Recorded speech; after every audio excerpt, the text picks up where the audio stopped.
के राजस्थान के state convener,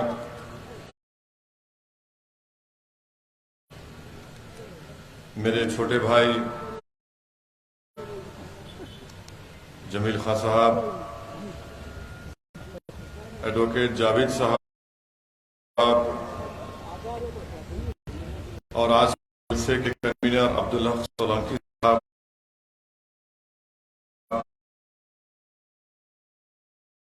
सलाम सोलंकी साहब, उमर यूसुफ खोकर साहब, फैसल खोकर साहब, जुबैर गौरी साहब और फतेहपुर शेखावती के गयूर अवाम, मैं आप तमाम का दिल की गहराइयों से शुक्रिया अदा करता हूं कि आपने अपना कीमती वक्त निकालकर आज के इस जलसे में जनसभा में शिरकत की।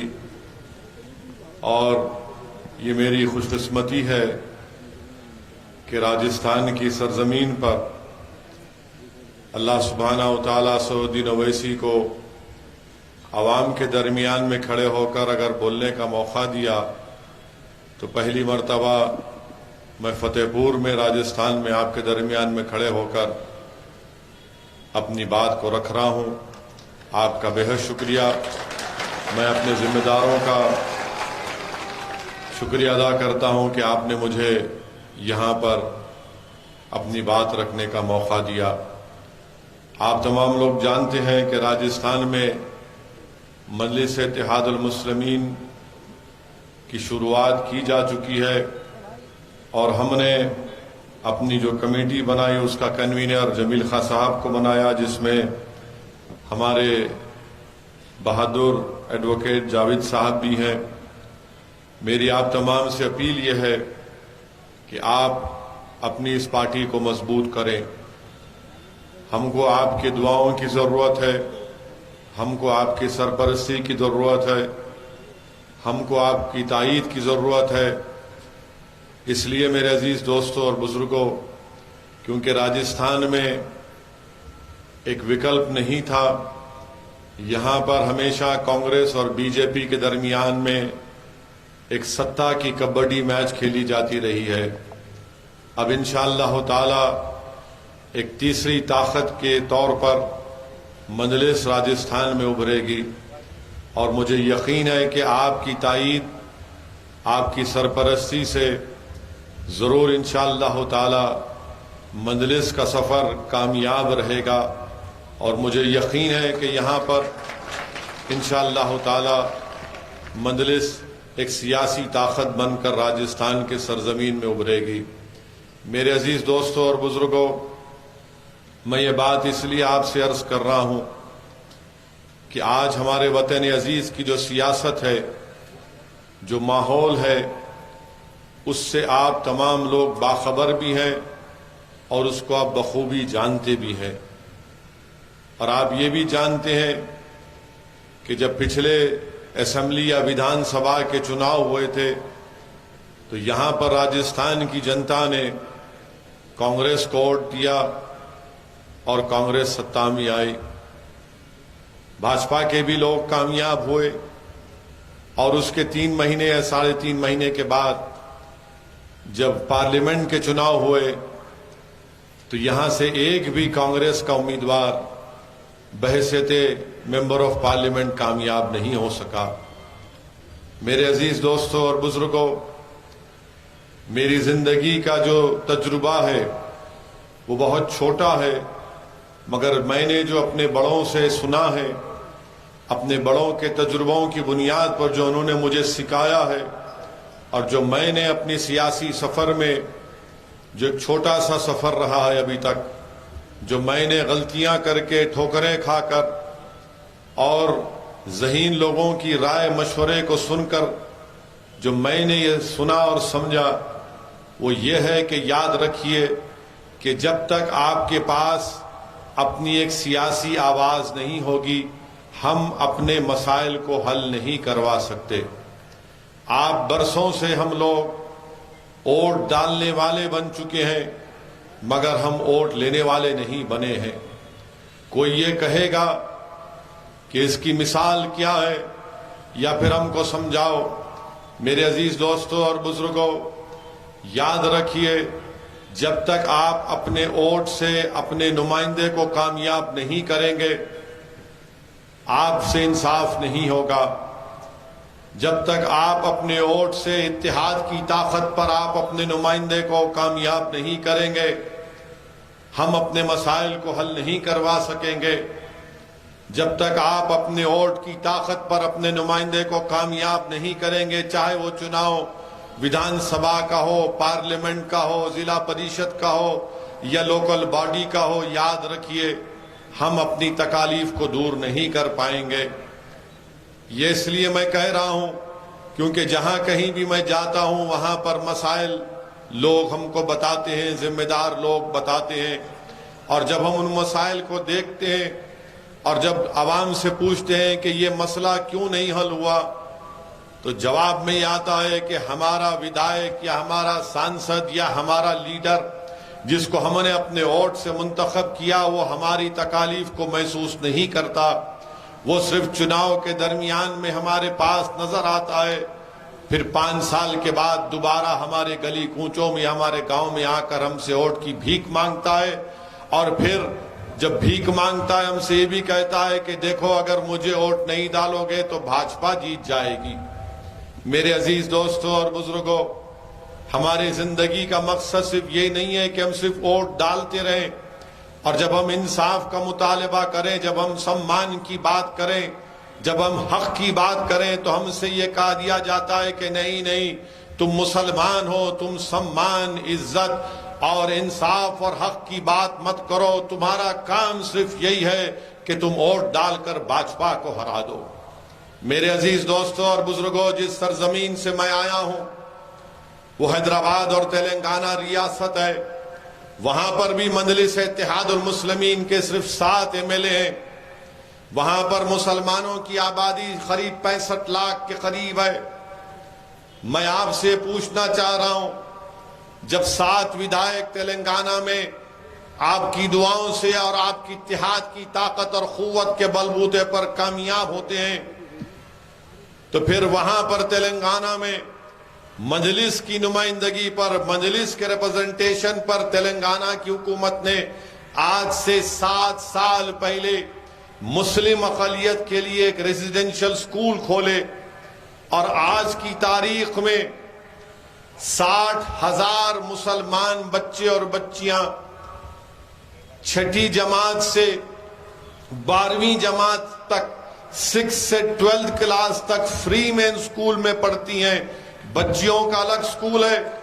मेरे दोस्त सुनो मेरी बात को, मैं थाली मारने के लिए, दाद हासिल करने के लिए नहीं कह रहा हूं।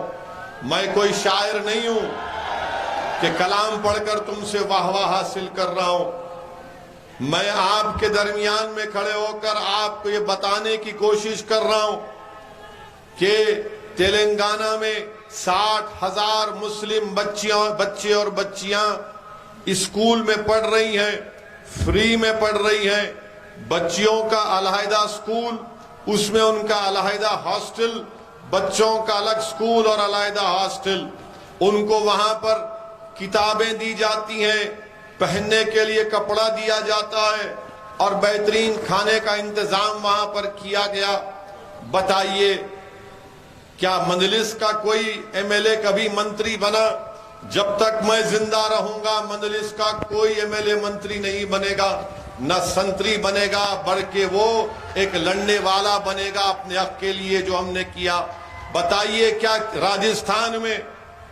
राजस्थान में इतनी बड़ी आबादी यहां पर मुस्लिम अक़लियत की है, क्यों नहीं कांग्रेस की सरकार ने इस तरह का इंतजाम किया? कितना बजट है यहां पर? आपके अक़लियती मिनिस्ट्री का बजट जो मुझे बताया गया, हो सकता कि शायद गलत हो, मगर जिम्मेदारों ने मुझे बताया कि अक़लियत माइनॉरिटीज का बजट ये है, सिर्फ 98.55 करोड़ है 2022 का। सिर्फ 98.55 करोड़, और आपकी आबादी मुसलमानों की राजस्थान में 62 लाख है। मेरे अजीज दोस्तों और बुजुर्गों, तेलंगाना में मुसलमानों की आबादी करीब, मैंने आपसे कहा कि 45 लाख के करीब है। कितना माइनॉरिटीज का बजट है आपको मालूम? 1728 करोड़ रुपये।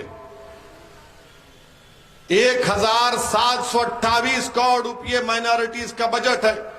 ठीक है, इस साल थोड़ा सरकार ने पैसे कम दिए, माने रिलीज नहीं हुए, मैं मानता हूं उस बात को, मगर ये कौन सा इंसाफ है कि आप यहां पर सिर्फ 98.55 करोड़ 62 लाख की आबादी और तेलंगाना में 44 लाख की आबादी के लिए 1728 करोड़ रुपये माइनॉरिटी का बजट है। मैं पूछना चाहता हूं मेरे अजीज दोस्तों और बुजुर्गों, मैं कांग्रेस के बारे में नहीं कह रहा हूं, मैं आपसे शिकायत करने आया हूं। मैं जानता हूं कि कोई पार्टी इंसाफ नहीं करेगी। यहां पर भी आपके 8 मुस्लिम एमएलए, 8 है ना, 9 मुस्लिम एमएलए हैं। तेलंगाना में 8 हैं, 7 हमारे हैं और 1 टीआरएस पार्टी के हैं। बताइए फिर यहां पर आपको सिर्फ इतना कम बजट क्यों दिया जा रहा है? 98.55 करोड़ 2022 का माइनॉरिटी का बजट क्यों दिया जा रहा है? इसलिए दिया जा रहा है कि आपको बोल दिया गया कि सिर्फ तुम भाजपा को वोट डालो। यकीनन भाजपा को आएंगे। भाजपा के खिलाफ हम ही तो वोट दे रहे, कोई तो नहीं दे रहा ना। अगर मैं हाथ उठाकर पूछूं कि तुमने क्या कभी भाजपा को वोट दिया, तो शायद 2 या 3 लोग हाथ उठाएंगे, बाकी सब कहेंगे कि हमने कभी भाजपा को वोट दिया ना कभी देंगे। क्या आप भाजपा को वोट देंगे? क्या आप मोदी को वोट देंगे? हम भी नहीं देते तेलंगाना में। मगर ये बताइए फिर ये बजट इतना कम क्यों है? बजट कम इसलिए है क्योंकि जो 9 एमएलए जीत कर गए वो बेचारे बेबस हैं, कमजोर हैं, गूंगे हैं, अंधे हैं, बहरे हैं, उनकी आवाज को सुना नहीं जाता। अगर आपका मजलिस का एमएलए जीत कर जाएगा तो लड़ेगा विधानसभा में और बोलेगा ये कौन सा इंसाफ है, ये कौन सा इंसाफ है। याद रखो मेरे अजीज दोस्तों और बुजुर्गों, मेरी जिंदगी का या आपकी जिंदगी का भरोसा नहीं है, मगर याद रखो अगर आप अपने हक के लिए नहीं लड़ेंगे तो कोई आपकी लड़ाई लड़ने वाला नहीं है। याद रखो, अगर तुम रोकर आंसू बहाकर ये समझोगे कि दुनिया तुम पर रहम करेगी, नहीं जालिम और जुल्म करेगा।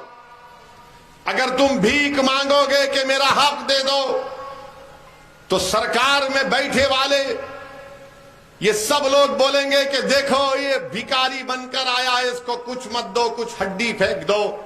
मगर अगर तुम बराबरी के लिए खड़े हो जाओगे, इन इख्तिदार की कुर्सियों पर बैठने वाले चाहे कांग्रेस हो या भाजपा, उनके सामने आंख में आंख मिलाकर कहोगे कि भारत के संविधान के मुताबिक मैं भी बराबर का शहरी हूं, मैं नाइंसाफी को बर्दाश्त नहीं करूंगा, मुझे अपना हक मिलना चाहिए तो हक मिलेगा। अगर आप सिर्फ चीखे मारेंगे, नारे मारेंगे, हक नहीं मिलेगा।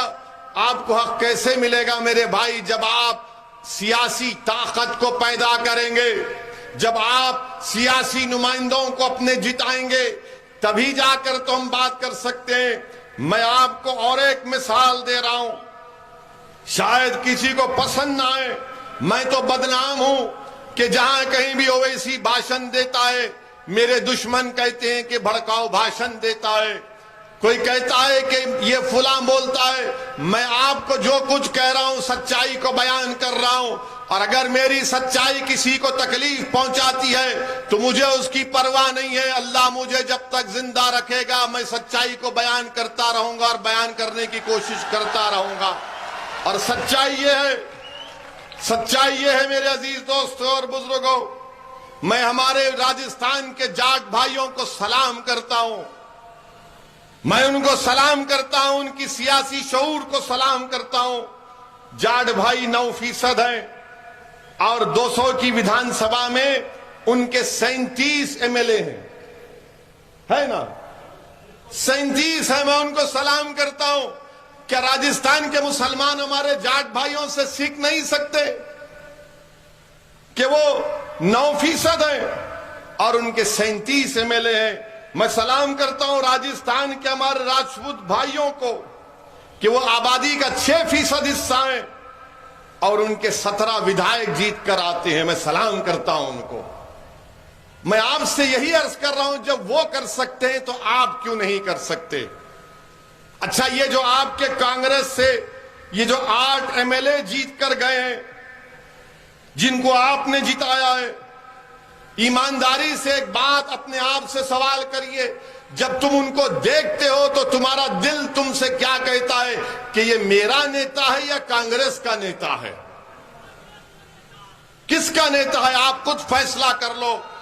और जब तुम इस दीवाने को देखते हो जो 1000-2000 किलोमीटर से दूर आया है, तो आप ये कहते हैं कि हाँ, ये मेरी बात करने वाला एक पागल इंसान है जो मेरे जज्बात को समझता है।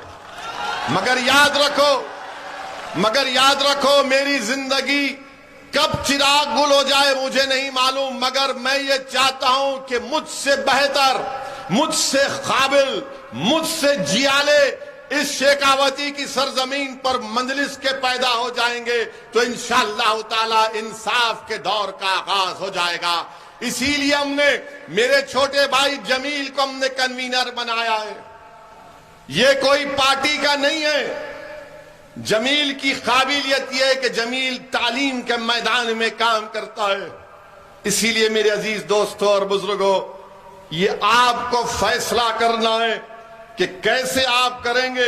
अच्छा, एक और बात मैं आपको समझाना चाहता हूं, और आप जानते भी हैं कि सबसे ज्यादा अगर बच्चे स्कूल से बाहर हैं तो कौन है? 2017 में एक स्टडी हुई थी जिसमें कहा गया कि मुसलमान और सिखों के बच्चे सबसे ज्यादा स्कूल के बाहर हैं। माने 44% मुस्लिम बच्चे स्कूल को नहीं जाते। क्यों नहीं जाते? स्कूल नहीं खोले गए हैं। अगर स्कूल खोलने का मुतालबा करते तो जो पार्टी पावर में बोलेगी मुसलमान के इलाके में स्कूल नहीं, थाना खोल दो ताकि इनको कंट्रोल किया जा सके। ये मुल्ला लोग, ये बड़े मियां लोग बड़े जज्बाती रहते हैं। थाना खोलो पहले उनको, और फिर अगर कोई जाकर बोलेगा कि ठीक है तुमने स्कूल नहीं खोला तो कम से कम अस्पताल खोल दो, तो बोलेंगे नहीं मियां को अस्पताल की नहीं, शराब की दुकान खोलो। मेरे अजीज दोस्तों और बुजुर्गों, ये मिसाल आपके सामने रख रहा हूं। और फिर आप देखिए, हमने जमील को एक समाज सेवक है, हमने मंजलिस की जिम्मेदारी दी, बल्कि मैं यहां पर खड़े होकर हमारे गुज्जर भाइयों को भी सलाम करता हूं। मैं उनको भी सलाम करता हूं, उनकी सियासी शऊर को, उनके इत्तेहाद को सलाम करता हूं कि वो 9% हैं मुसलमानों की तरह, मगर मुसलमानों को रिजर्वेशन नहीं, मगर गुज्जरों ने एक नेता को चुन लिया था। गुज्जरों ने किरोड़ी सिंह बैंसला साहब को अपना नेता माना, उनका इंतकाल हो गया। मैं उनके परिवार को पुरसा देता हूं। मेरे अजीज दोस्तों और बुजुर्गों, आपको अपने सफों से एक नेता को चुनना है। कोई आसमान से नहीं आएगा, कोई जमीन से नहीं निकलेगा। रिजर्वेशन मिलना चाहिए राजस्थान के उन मुसलमानों को जो सोशली और एजुकेशनली बैकवर्ड हैं। हम पिछड़े हैं, हमारा रिकॉर्ड है, सरकार को देना चाहिए, मगर कोई सरकार नहीं देती।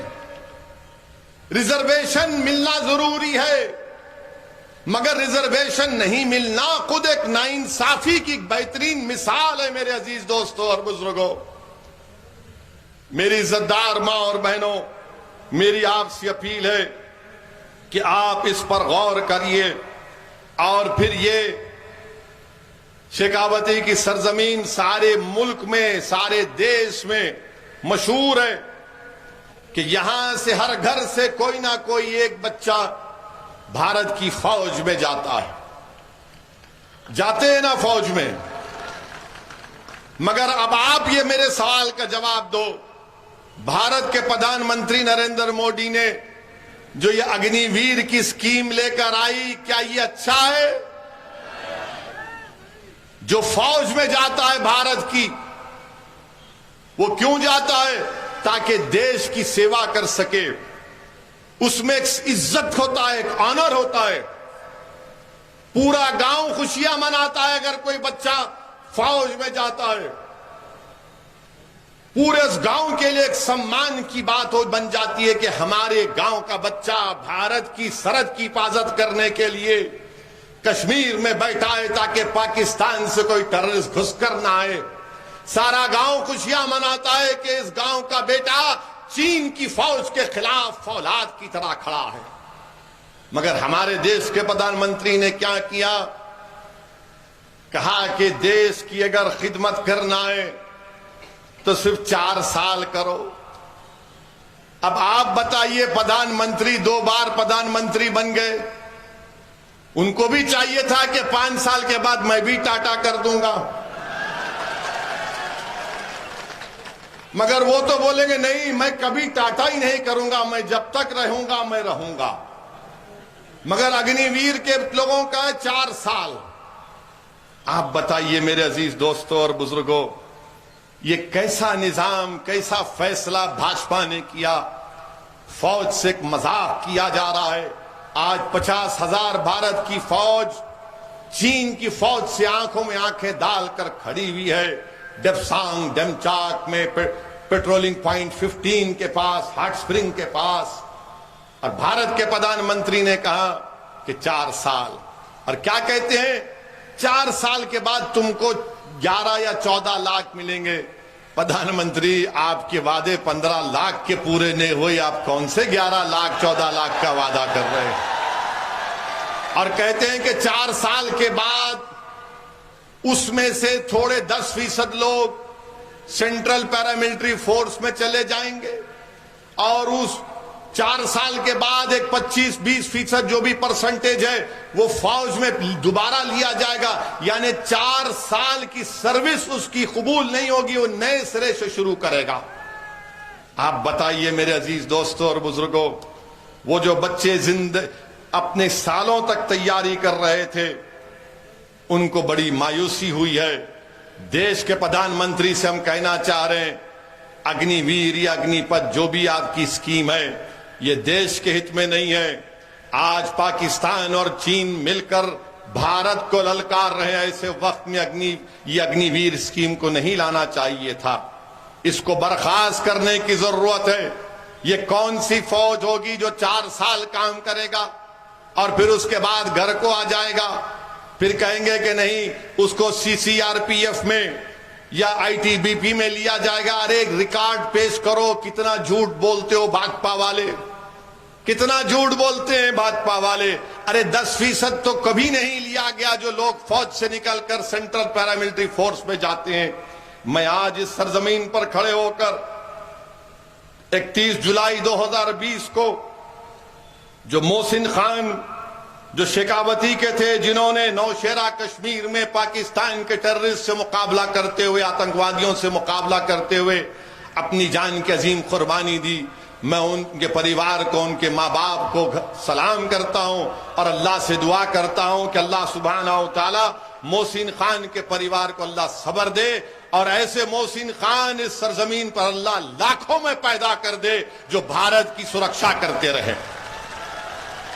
मेरे अजीज दोस्तों और बुजुर्गों, अभी हमने सुना कि नरेंद्र मोदी सरकार ने भारत में चीता को लेकर आए हैं, अफ्रीका से चीता को लाए हैं। तो मीडिया के लोगों ने हमको जयपुर में पूछा कि बीजेपी ने चीता को लाया है भारत में, इस पर आप क्या बोलेंगे? हमने कहा भाई, देश के प्रधानमंत्री से जब आप पूछेंगे कि युवाओं को आपने 2 करोड़ नौकरियों का वादा किया था, तो प्रधानमंत्री से सवाल होगा नौकरी का, वो चीता से तेज भाग जाते हैं। जब प्रधानमंत्री से पूछा जाएगा कि चीन हमारी जमीन पर कब्जा करके बैठा है, हमारे लोग जब सर्दियों में हमारे जानवर को लेकर घास खिलाने लेकर जाते थे तो 10 किलोमीटर की जमीन पर चीन कब्जा करके बैठा है। डेप्सांग और डेप्चांग में क्या होगा तो प्रधानमंत्री जैसा चीन का नाम सुने चीता से तेज चले जाते। अब क्या बोलेंगे? अच्छा वो चीता को तो ला तो लिए, मगर कम से कम बीजेपी वालों वाइल्ड लाइफ प्रोटेक्शन एक्ट में तरमीम कर लो। इसीलिए कह रहे हैं कि री इंट्रोडक्शन का बात कर रहे हैं। आप बताइए मेरे अजीज दोस्तों और बुजुर्गों, हमारे मुल्क में 20 करोड़ लोग रोज रात में बगैर खाना खाए भूखे सोते हैं। रोज 4,500 बच्चे, मासूम बच्चे मर जाते हैं क्योंकि अस्पताल नहीं मिलता। बेरोजगारी नौजवानों का मुकद्दर बन गया। पूरे विश्व में, पूरी दुनिया में सबसे ज्यादा नौजवान बेरोजगार हैं तो भारत में। पेट्रोल डीजल की कीमतें आसमान को छू रही हैं और देश के प्रधानमंत्री ने जीएसटी लगाया, इतना लगाया जीएसटी कि अगर कोई पेंसिल खरीदेगा लिखने के लिए बच्चा स्कूल का तो उस पर भी जीएसटी, माने पेंसिल पर जीएसटी है। शमशान घाट अगर बनाता है तो उस पर जीएसटी है। यानी जिंदा रहे तो भी मुसीबत, मर गए तो भी मुसीबत। आप बताइए, फिर देश बीजेपी कहती है राष्ट्रवाद के ऊपर कोई कॉम्प्रोमाइज नहीं किया जाएगा। अरे चीन से आप क्यों कॉम्प्रोमाइज कर रहे हैं? फिर चीन हमारी जमीन पर कब्जा करके बैठा है। प्रधानमंत्री ने कहा था कि ना कोई घुसा है ना कोई घुसेगा। तो 16 राउंड की बातचीत, क्या बातचीत थी? वलीमा हो रहा था चीन से बात करते हुए। 16 बार बात किए चीन से, क्या बात किए जब घुसे नहीं, ना कोई घुसेगा।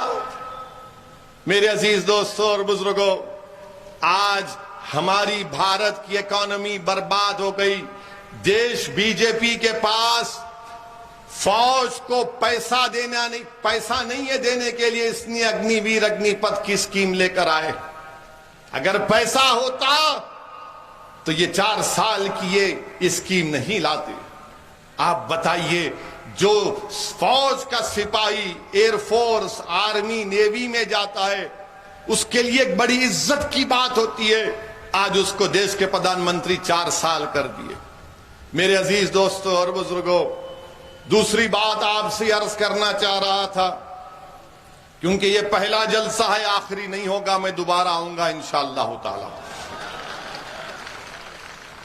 क्योंकि जब पहला जलसा है तो हमारे एक बहुत बड़े बुजुर्ग हैं जिसको हम अपना शेख मानते, उन्होंने मुझसे कहा, मैंने उनसे पूछा था कि तकरीर कैसी करनी चाहिए, तो उन्होंने कहा कि कुरान शरीफ का पहला सूरा सूरे फातिहा और आखिरी सूरा कुल औज़ु बिरब्बिन नास। तो तकरीर का शुरुआत ऐसी होना और खत्म ऐसी होना। तो मुझे बात समझ में नहीं है, बाद में हमारे बुजुर्गों ने समझाया कि बेटा तुम्हारे सर के ऊपर से गई और उसका मतलब ऐसा है। तो बहरहाल मेरे अजीज दोस्तों और बुजुर्गों, आपसे अर्ज कर रहे हैं कि कांग्रेस पार्टी तो अब अल्लाह ही मालिक है इनका। मुख्यमंत्री के ताल्लुक से उनका कोई मंत्री है जिसने कहा कि राजस्थान में सिर्फ 2 नारे लगेंगे, एक राजीव गांधी अमर है, दूसरा अशोक गहलोत फुला फुला फुला। ये क्या बात है भाई? अशोक गहलोत मुख्यमंत्री हैं, बादशाह सलामत तो नहीं है ना। जब हम नरेंद्र मोदी मुर्दाबाद के नारे लगा सकते हैं तो अशोक गहलोत मुर्दाबाद के भी नारे लगाएंगे। जमहूरियत है, मगर उनका मंत्री बोलता नहीं लगा सकते। अच्छा, उनका एक और मंत्री बोलता है कि जब मैं लड़ने पे आ जाऊंगा तो कोई नहीं रहेगा। भाई साहब, क्या आपके पास मशीन गन इस्तेमाल करेंगे आप? कांग्रेस पार्टी तो माशाल्लाह सर्कस बनी हुई है राजस्थान में। देख बैठिए, देख तमाशा देखिए, एक से एक जोकर है यहां पर, एक से एक है माशाल्लाह से। अच्छा, हम जितने बार जयपुर को आए पार्टी की मीटिंग करे, इतने इंटेलिजेंस के लोग हमारे पीछे लगा दिए कि एक दिन हम होटल में थे तो हमने कहा कि भाई साहब अंदर बैठिए, टॉयलेट में भी आकर देखिए क्या करते हम। नहीं, नौकरी करो मगर इतना ऐसा भी तो मत करो। आज ना तो हमारे ससुरे हैं, हमारी शादी हो चुकी है, अब तो कोई दरियाफ्ती भी करने की जरूरत नहीं है, काफी है हमारे लिए। यानी हर जगह क्या हो रहा है, क्या हो रहा है, मजलिस क्या कर रही है, जमील क्या कर रहा है, हमारे वकील साहब क्या कर रहे हैं। यानी कोई बात है? अरे अपने घर की फिक्र करो, अपने घर की फिक्र करो। और हमारे जाने के बाद कांग्रेस के लोग जरूर बोलेंगे आपको कि ओवैसी आए थे यहां पर, ये वोट काटने के लिए आए हैं। मैं इनसे पूछना चाह रहा हूं कि जब तुमको सत्ता मिली विधानसभा के चुनाव के बाद, जब पार्लियामेंट के चुनाव हुए, तो अशोक गहलोत के बेटे को इलेक्शन में क्यों शिकस्त हुई, वो क्यों हार गए? हमारी वजह से हारे वो। जब मुख्यमंत्री का बेटा हार गया तो किसने उसको धोखा दिया? किसने धोखा दिया उनको? मेरे अजीज दोस्तों और बुजुर्गों, याद रखिए, आप अपने नुमाइंदों को मुंतखब करिए ताकि आपकी लड़ाई कोई लड़ सके, कोई आपकी आवाज उठा सके, कोई हमारे नौजवानों को मायूसी से बचा सके, कोई हमारे नौजवानों के हौसलों को बुलंद कर सके, कोई हमारे नौजवानों को उनकी मंजिल दिखाए, कोई नौजवानों को भारत की लोकतंत्र में उनके भरोसे को और मजबूत करे, भारत के संविधान की खूबसूरती को कोई समझाए कि भारत के संविधान में सब बराबर है, कोई बड़ा छोटा नहीं है। मेरे अजीज दोस्तों और बुजुर्गों, आपके इस यहां पर विधानसभा में वक्फ की जमीन का एक बहुत बड़ा मसला चल रहा है। वक्फ की जमीन पर बहुत से लोग कंट्रोल करते हैं। अगर आप यहां से मजलिस को मजबूत करेंगे तो इंशाअल्लाह ताला वक्फ की जमीन उसके वाकिफ के मंशे के मुताबिक इस्तेमाल की जाएगी। मेरे अजीज दोस्तों और बुजुर्गों, आपसे अपील कर रहा हूं कि यह आपकी पार्टी है, इसको आपको अपनी दुआओं से, अपनी मेहनत से इसको मजबूत करना है। याद रखिए मेरे अजीज दोस्तों और बुजुर्गों, मैं खास कर से हमारे बुजुर्गों से अपील कर रहा हूं, ये जो लड़ाई हम आज लड़ रहे हैं, ये हमारी लड़ाई नहीं है, हमारी जिंदगी हो चुकी है। ये लड़ाई हम उन नौजवान बच्चों की लड़ाई लड़ रहे हैं ताकि वो जब इस दुनिया में आएंगे वो नाइंसाफी का सामना ना करे जो हमने अपनी जवानी में सामना किया था, जो हमने तकालीफ उठाई थी, हमारे बच्चे, आने वाली नस्ल उन तकालीफ को ना उठाए। और उसी वक्त मुमकिन होगा मेरे भाई जब आप अपनी एक सियासी ताकत बनकर उभरेंगे। आपको डरने और घबराने की जरूरत नहीं है। यकीनन बीजेपी के खिलाफ वोट देना है और देते रहेंगे इंशाअल्लाह ताला। हमारी गाड़ी पर गोलियां चलाई गई थी उत्तर प्रदेश के चुनाव में, और गोली चलाने वाले ने टीवी के इंटरव्यू में क्या कहा था कि ओवैसी बहुत ज्यादा बोलता है नरेंद्र मोदी और योगी आदित्यनाथ के बारे में, इसीलिए हमने उसकी गाड़ी पर गोलियां चलाई। मैं आपके दरमियान में खड़े होकर कह रहा हूं कि मुसलमान दुनिया में आता है तो एक ही मर्तबा मरता है, दो मर्तबा नहीं मरता है। वो एक ही मर्तबा हम मरते हैं, बार बार नहीं मरेंगे, और उसी वक्त मरेंगे जब अल्लाह उस दिन का वक्त तय कर लेगा। ये हमारा ईमान है, ये हमारा, हम इसको मानते हैं इस बात को। जब अल्लाह तय करेगा तो मौत आएगी, और जब मौत आएगी तो जाना है ना सबको, इस दुनिया से कोई नहीं रहेगा यहां पर। जब अल्लाह ने हमको भिजाया इस दुनिया में तो हम जाएंगे वापिस अल्लाह के पास, तब जाकर हमारा हिसाब किताब होगा। अल्लाह तय करेगा, अल्लाह फैसला करेगा कि कौन राय बराबर नेकी किया, कौन राय बराबर गुनाह किया, उसका फैसला अल्लाह अपनी अजमत और अपनी रहमत के मुताबिक इंशाअल्लाह करेगा। मेरे अजीज दोस्तों और बुजुर्गों, इसीलिए आपसे अपील कर रहे हैं कि मजलिस को मजबूत करिए। आप मुझे मत देखिए, जमील को मत देखिए, अपने आप को देखिए। कब तक आप इस नारे में चले जाएंगे कि नहीं भाजपा के खिलाफ ही वोट देना है तो कुछ बात मत करो। मैं आपसे कह रहा हूं कि भाजपा के खिलाफ वोट दो, मगर तुम भी तो जिंदा रहो। तुम जिंदा नहीं रहकर कांग्रेस को, किसी और को जिंदा रख रहे हो और अपने आप को तुम खत्म कर रहे हो। ये कौन सी जिंदगी है? अगर हम जिंदा रहेंगे तो हम कुछ कर पाएंगे ना। सियासत में जिंदा रहना है। अगर हम जिंदा रहेंगे तो नेकी भी करेंगे या गुनाह भी करेंगे। जब जिंदा नहीं रहेंगे तो ना किसी का फायदा पहुंचा सकेंगे ना कुछ नहीं करेंगे। इसीलिए हम आपसे अपील कर रहे हैं कि आप मेरी इन बातों का गौर से कभी जब घर जाकर बैठे तो इस पर सोचिए। हो सकता है कि लोगों को इतराज हो मेरी तकरीर पर, उनका पूरा हक है, मगर मेरे अजीज दोस्तों और बुजुर्गों, ये वक्त हमसे पुकार पुकार कर कह रहा है कि अगर आप नहीं उठेंगे तो कोई नहीं उठेगा। याद रखो, आज उत्तर प्रदेश में मदरसों को निशाना बनाया जा रहा है सर्वे के नाम पर। कोई नहीं कहता उस बारे में। हमको कहना पड़ता है कि मदरसे का सर्वे गलत है। अगर सर्वे करना है तो सब मदरसों का, सब स्कूल का सर्वे करो, मगर तुम उन मदरसों का क्यों कर रहे हो जो हुकूमत से, सरकार से एक पैसा नहीं लेते? आखिर तुमको इसी मदरसे में आकर देखने की क्या जरूरत है? अरे तुम पूरे स्कूल का करो, क्रिश्चियन मिशनरी स्कूल का करो, आरएसएस के स्कूलों का करो, प्राइवेट स्कूल का करो, सरकार के स्कूलों का करो। कितने टॉयलेट उसमें है, कितनी बिजली है, कितना पीने का पानी है, मगर नहीं, सबको छोड़कर सिर्फ हमारे मदरसों पर नजर। तुम क्या देखोगे उसमें? तुमको कुछ नहीं मिलेगा उसमें, सिवाय उसमें अल्लाह की वहदत की तालीम दी जाती है। आओ, मैं तुमको दावत भी देता हूं उसकी, वो भी पढ़ लो तुम। मगर आप हमारे मदरसों पे फिर हिजाब का मसला। अरे आखिर हम क्या करें बताइए? हर चीज पर हमारे मदरसे खतरे, हमारा हिजाब खतरा, हमारी दाढ़ी खतरा, हमारी टोपी खतरा, हमारा खाना खतरा। आखिर है क्या बताओ? फिर है क्या बताओ? फिर क्या बचेगा?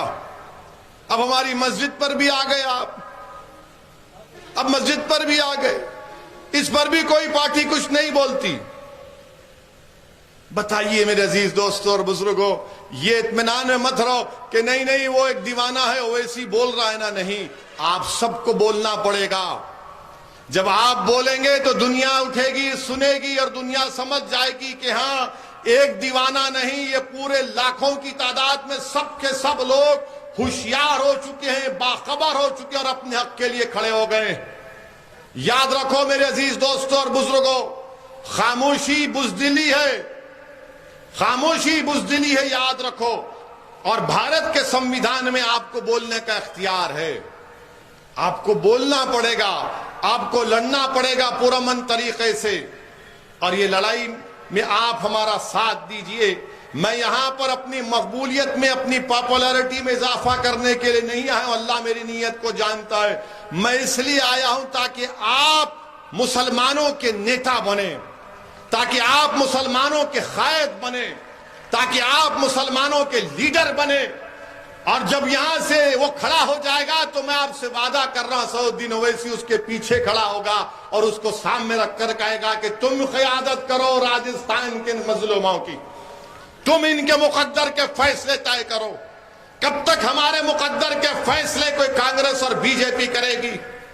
जब हमारे जाट भाई, हमारे गुज्जर भाई मुत्तहिद होकर अपने फैसले कर सकते हैं, हमारे मीना बरादरी के भाई अपने फैसले कर सकते हैं, तो क्या आप कमतर हैं? क्या आप में ताकत नहीं है? सिर्फ एतमाद की जरूरत है मेरे भाई। एतमाद पैदा करो कि हां, तुम क़यादत कर सकते हो, तुम क़यादत करोगे इंशाअल्लाह ताला, तुम इनकलाब बर्पा करोगे इस सरजमीन पर इंशाअल्लाह ताला। हम नबी करीम सल्लल्लाहु अलैहि वसल्लम की उम्मत हैं, हम रहमतुल आलमीन की उम्मत हैं, जिन्होंने रहमत के पैगाम को आम किया। तो उठो मेरे नौजवानों, बुजुर्गों, आज आपको अपनी लड़ाई लड़ना है जमहूरी तरीके से। यकीनन बीजेपी को हराएंगे, मगर बीजेपी को हराने का पूरा अगर आप जिम्मेदारी मेरे खंधों पर मत डालो, आप भी थोड़े जिम्मेदारी उठाओ, आप भी हराओ भाजपा को। अगर आप देखेंगे डेटा 2014 का, 2019 का, तो मुसलमान वो वाहिद रिलीजियस कम्युनिटी है, मजहबी कम्युनिटी है। जितना बीजेपी को 14 में मिला उतना 19 में मिला। मगर जो दूसरे हमारी बिरादरियां हैं, दूसरे हमारे भाई हैं, उनकी कास्ट में, उनकी बरादरी में मोदी का वोट बढ़ गया। उसका जिम्मेदार तो मैं नहीं हूं ना, उसका जिम्मेदार तो मैं नहीं हूं। हम तो बीजेपी के खिलाफ खड़े हुए हैं, हम आरएसएस के खिलाफ खड़े हुए और खड़े हुए रहेंगे इंशाअल्लाह ताला। मगर वो जो लोग जो हमसे आकर सेकुलरिज्म के नाम पर हमको धोखा देते हैं, आपका वोट कहां गया? आज गोवा में कांग्रेस के 8 विधायक बीजेपी के पास भाग गए। कांग्रेसी से पूछो तो बोलेंगे नहीं, ओवैसी ने शायद उनको फोन करके कहा था जाओ। यानी कुछ भी हो जाए, हमको बी टीम, हमको ए टीम, क्या क्या गाली देते हैं। हम तो कहते हैं और गाली दो, उससे हम पीछे हटने वाले नहीं है। हम क्या कर रहे हैं क्या नहीं कर रहे हैं, अगर हम धोखा दे रहे हैं तो भी अल्लाह देख रहा, अल्लाह फैसला करेगा। मगर जो हम पर इल्जाम लगा रहे हैं, तुम भी तैयार हो जाओ। ये दुनिया खत्म होगी, हशर का मैदान होगा, जब तुमको जवाब देना पड़ेगा जो तुम हम पर इल्जाम लगा रहे हो। मुझे उसकी कोई फिक्र नहीं है, मेरी इज्जत और जिल्लत का फैसला अल्लाह करने वाला है।